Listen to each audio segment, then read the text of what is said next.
Hello everyone, welcome to Wizard Educational Institute. আজি আমি এটা অতি গুৰুত্বপূৰ্ণ টপিক আলোচনা কৰিম। টপিকটো হৈছে India has overtaken Japan to become the fourth largest economy. এই ঘোষণাটো নীতি আয়োগৰ CEO বিভিআৰ সুব্ৰমণিয়ামে কৰিছে। বহুত কেইটা এনেকুৱা আৰ্টিকেল আহিছে নিউজত। আমি ইয়াৰ অৰ্থটো বুজিব যত্ন কৰিম। What does it mean? In nominal GDP terms, nominal GDP সহায়ত যদি আপোনালোকে ক্যালকুলেট কৰে ভাৰতৰ GDP বৰ্তমান USA, চাইনা আৰু জাৰ্মানীৰ পিছত আহে। ওকে, ভাৰত বিশ্বৰ চতুৰ্থ সৰ্ববৃহৎ অৰ্থনীতি হিচাপে স্বীকৃতি লাভ কৰিছে। এই স্থানে অৰ্থনীতিৰ মুঠ আউটপুট বা GDP, গ্ৰছ ডমেষ্টিক প্ৰডাক্টৰ পৰিমাণটো দেখুৱায়। ইয়াৰ অৰ্থ হৈছে যে ভাৰতৰ অৰ্থনৈতিক শক্তি বৃদ্ধি পাইছে, ইকনমিক পাৱাৰ যেটো আছে হেতু বৃদ্ধি পাই আছে আৰু বিশ্ব ৰাজনীতি আৰু অৰ্থনৈতিক ক্ষেত্ৰত ভাৰতৰ প্ৰভাৱ দিনক দিনে বৃদ্ধি পাই গৈছে। এতিয়া আমি চাম এই জিডিপি যেটো আছে এটো দুটা সহায়ত ক্যালকুলেট কৰিব পাৰি, দুটা মাধ্যমেৰে। এটা হৈছে নমিনাল জিডিপি, এটা হৈছে পাৰ্চেজিং পাৱাৰ পেৰিটি বা পিপিপি টাৰ্মছত। নমিনাল জিডিপি কি হয় যে বৰ্তমান বজাৰ মূল্য আৰু বিনিময় হাৰ অনুসৰি ইয়াক গণনা কৰা হয়। মাৰ্কেট এক্সচেঞ্জ ৰেটৰ ওপৰত ভিত্তি কৰি নমিনাল জিডিপি টো ক্যালকুলেট কৰা হয়।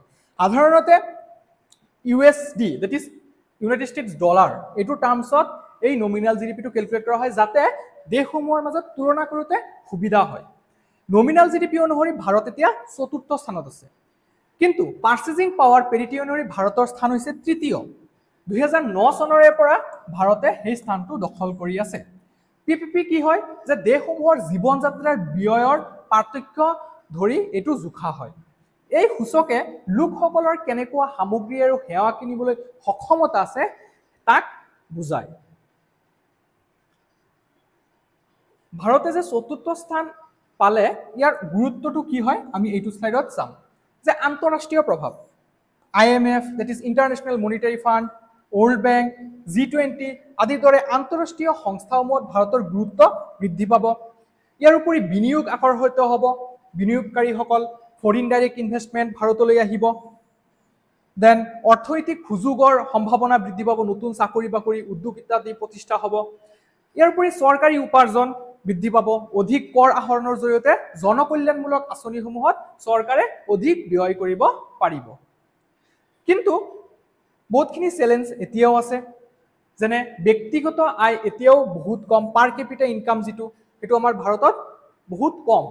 দেন ৰাজহুৱা সেৱা, শিক্ষাৰ মান, স্বাস্থ্য সুৰক্ষা সমানভাৱে উন্নত নহয়। দেন দাৰিদ্ৰ আৰু বেকাৰত্বৰ সমস্যা বৃদ্ধি পাই আছে, যেটো আনএমপ্লয়মেন্ট ৰেট আমি কওঁ। যে জবলেস গ্ৰোথ হৈ আছে, কিন্তু সেই পৰিমাণে জব ক্ৰিয়েট হৈ থকা নাই। অৰ্থনৈতিক বৃদ্ধি অধিক অন্তৰ্ভুক্তিমূলক হ'ব লাগে, যে ইনক্লুসিভ ইকনমিক ডেভেলপমেন্ট হোৱাৰ কথা আমি ক'ব পাৰো। আজিৰ ভিডিঅ'টো আমি ইয়াতে সামৰিছো।